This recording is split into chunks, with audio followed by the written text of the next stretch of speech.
Welcome. Sorry, everyone. Gabriel and I are back. This is episode 7 of Functionally Delusional. Sorry, I've been a little bit of a hiatus, but we're back. And this episode, we're going to talk about two INTJs are going to discuss health and fitness, our views on it.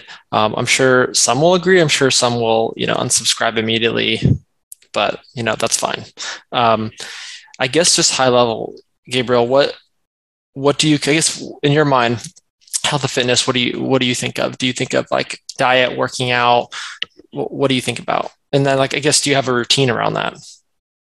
Uh, I think that to keep your mind functioning appropriately, you need to have a relative standard of health. Um, yeah. Relative standard of health. So like relative to other people, like if everyone's Oh, really unhealthy, then you just have to be like somewhat not unhealthy. no, like not to the mean average. I mean, so you can function appropriately, so you can reach the heights of what you're capable of. My view is that most people are operating at like 50 to 60% of their full capacity, but thinking that they're at their full capacity. Yeah, it's really true. Yeah. Would you agree with, is that what you say? Would you say less or more? I think there's so many areas where people don't look into, and they're really important for them to live a good life, especially when it comes to reasoning, because there's many applications where it just is important to know, and then people just don't learn it, so they're not. Okay. What aren't they learning? Well, it's like, what is a logical fallacy? Well, yeah, that's sort of been your like crusade from the beginning. But I'm talking about what aren't they learning? I guess what aren't they learning about health and fitness that they'll just never learn, that they're missing out on? Like what a calorie is. Like the scientific, what is it? The energy to heat up 1 degree of water, 1 ounce of water, 1 degree or something. A calorie is just like the energy of whatever the food is. So the more calories, the more energy it has. But the energy does not correlate with its nutritional value. So preferably line those two things up, and you'll be healthier as a result. Yeah. So are you a calories in, calories out guy? That's simply the formula for losing weight or health. That is a formula for losing weight. It's not the formula for health. It's just like trying to figure out what your body probably functions well on, and then trying to incorporate that into your diet. Probably a good idea, regardless of who you are. Did you go through many phases of trying different diets? I know I tried like keto, carnivore, paleo, never mess around with anything insane like veganism, but Yeah, I spent a while trying to figure that out. Okay, and what'd you land on? At the moment, I've been having a lot of vegetables and pretty high protein, but taking zinc supplements. But that's because it's like a genetic deficiency that I have rather than a universal thing. But that's made a big difference with me. Do you think, I personally think there is objectively a right diet for humans on objective, there are certain cases of where you're from or any sort of genetic disorder where you have to have a certain amount of, you have higher cholesterol, so you can't really do much with that. But do you think there is an objectively this is the diet most humans should be eating?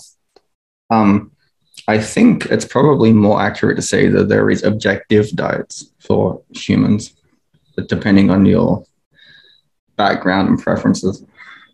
So okay, so explain that more. There are objective diets. Go ahead, tell me what that means.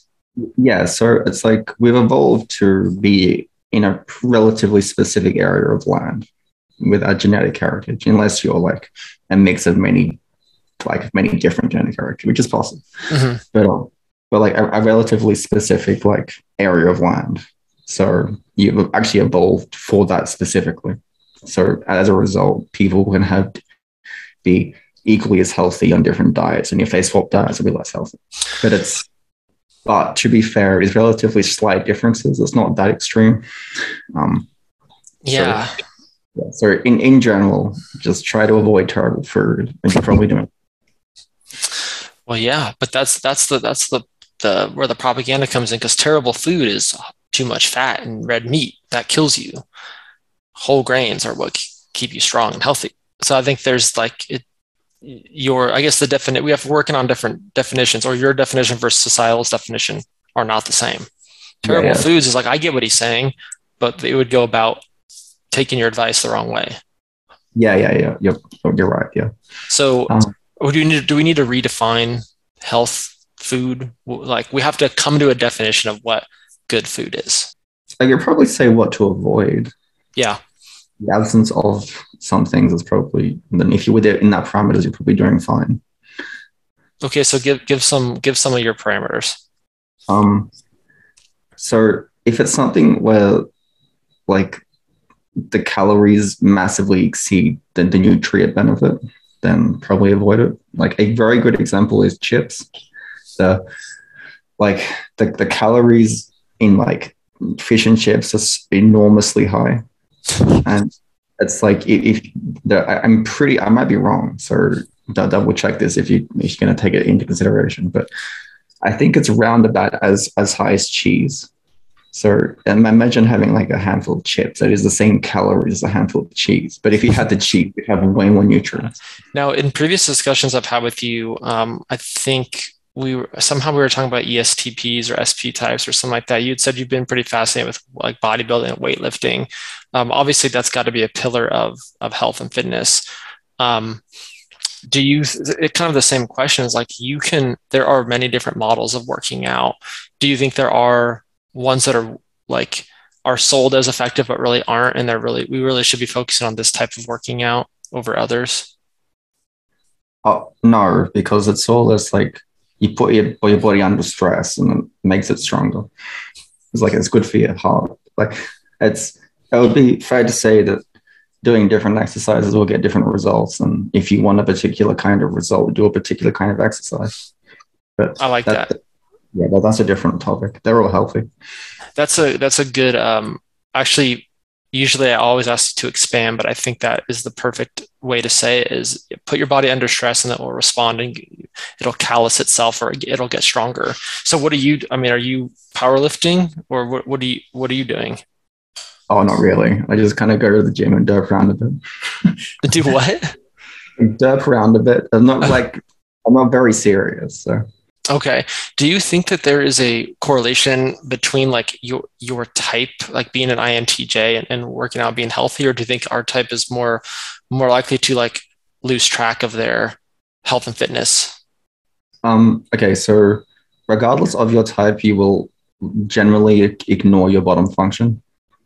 Okay. So for us, that would be SE. So we are the most like one of the most likely types to just lose track of our surroundings and how we feeling in a sensory capacity.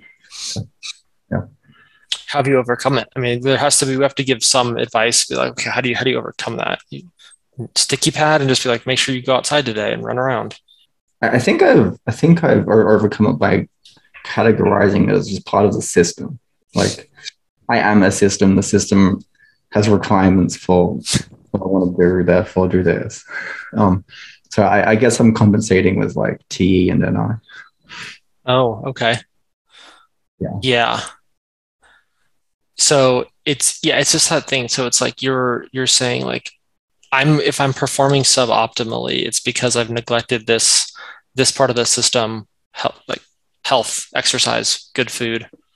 Thus, I must put this in place now. I must do this now. Um, yeah. If I get like an injury or something, it's like, well, what have I not done correctly?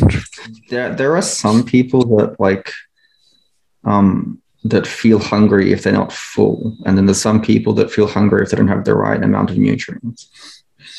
And for me, it's the right amount of nutrients. So if I'm managing that properly, I don't get too hungry. Okay. So do you end up not eating that much? Like you do you fast? What do you do? I have been a lot lately. Yeah. Um, I've like started to take like more magnesium and more zinc, and then Yeah. I've been healing faster and have lost a lot of weight because I haven't been as hungry. So And how's that affected your mental clarity? Because I feel like it does help that too.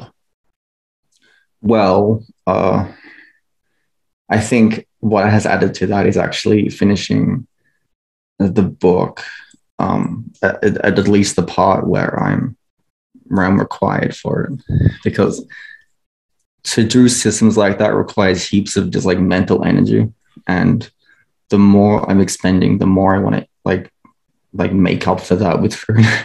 Yeah. So yeah, and uh, exercising and thinking use a similar resource, like willpower. So I can't do both effectively. I kind of want some advice, like from you for our audience. I guess because usually you give more conceptual, like just make sure that you're not deceiving yourself, or just make sure that you're not being logically inconsistent. But that can stand it for any topic. So, are there any specific health and fitness topics or advice you have? If you're an INTJ, especially if you're a conceptual type INTJ, um, that's the type that's the most easily will lose track of their like physical surroundings. So you can very badly injure yourself without realizing that you have. So like actually just spend a little bit of time each day. Like, how do I injure myself? Yeah. I have almost died because I didn't do that effectively. I don't know if you ever told us, or I think you kind of alluded to it. What happened? Oh, like my appendix burst and I just was like, what? Because I was focusing on like figuring out some like model of like, I'm pretty sure I was thinking about the relationship between ideas and how it affects society and mass, and like wondering how you could affect the like what were the building blocks of that and how it could be affected. So And you're just studying that as your yeah, appendix was bursting. Okay, nice. Okay, so taking stock, taking an inventory. That's 10 to 15 minutes. Am I hurt? But like that's physical. So are you also talking like other stuff? Like I have had to pee so bad before, and I've just like kept working, and then like to the point where like I'm actually in like physical pain because I've just pushed that all down. Hungry, thirsty, gotta pee, all that stuff. Is that also part of checking in? yeah, like I like used to walk around heaps, just like in the bush. I lived like near a bush that was looked nice. I walked around a lot, Mhm. and I walked to such an extent that I wore out the nerve endings on the back of my foot. So like I scraped like the flesh, like the skin off so many times that I don't have nerve endings on that part of my foot.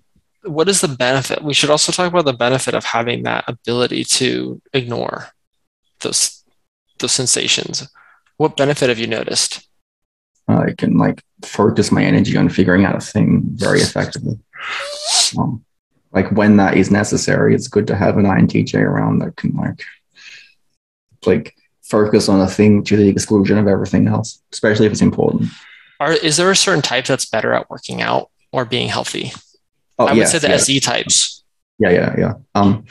There's a couple of examples in our book of why that is the case. Yeah, but it's mostly primary essay users. The like if you go to elite, because this is the best way to sort between like who is the best at a thing. It is finding where the thing itself is in a competitive environment, and people that are in elite sports, like elite athletes, are often primary S users, like primary SE users, not SI users, because there's some competitive advantage in having SE. And that's pretty much proven. I mean, you'd be really hard pressed to make a different argument.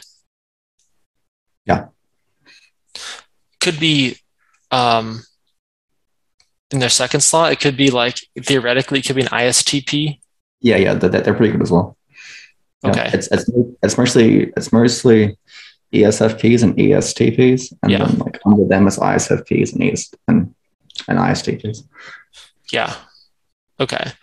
Yeah, that's interesting because like, when I'll do personality searches on personality database for whatever, you take that for a grain of salt, but like there's random INTJs that are in there. And I think that, for example, like someone like Bobby Fischer was a great INTJ chess player, but he also was a really good basketball player. No one knew that about him. And he was like, that was one thing about the INTJ that I had learned that I was like, yeah, that's true. Like I used to play soccer and track and be a pretty good athlete, but like that's hidden. Most people don't know that. Do you feel the same way?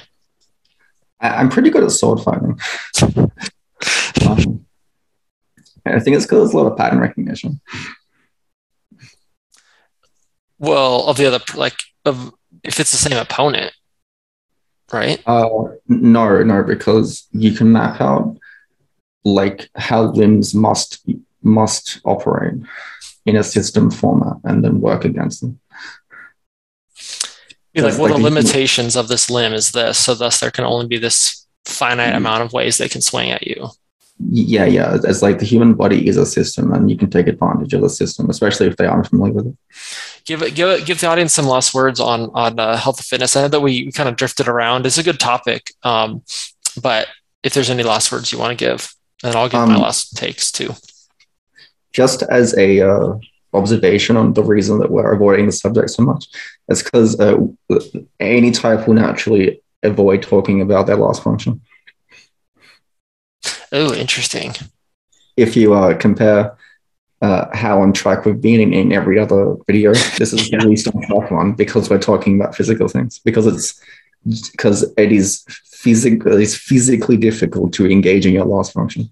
That is so fascinating. That must be something, because I have prepared the least for this episode. In other episodes, I've at least had like, here's what I want to talk about. Here's my question. This time I'm just like, all right, health and fitness, let's just wing it.